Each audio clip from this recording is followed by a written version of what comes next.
Disa prej selefit vëllezër të ndershëm na kanë këshilluar dhe na kanë treguar se si hinë në sprovë mendja apo logjika e njeriut, apo aftësitë e njeriut.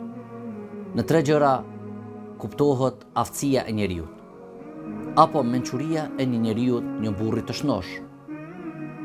Kur të bën pasuri, kur të jetë në fatkeqësi, në sprova, sprovohet me diçka, dhe kur të jetë udhëhec në udhëheci. Në pasuri, se pasurinë tënde ku e çon? Dhe ku e harxhon?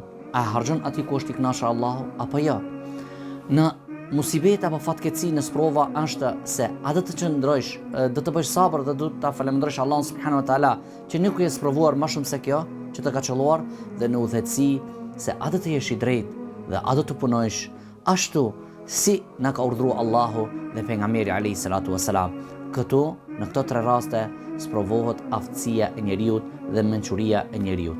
Allahu na vaf prej të mençurve dhe dim si ti shfrytëzojmë këto 3 raste nëse qëllojmë në këto raste.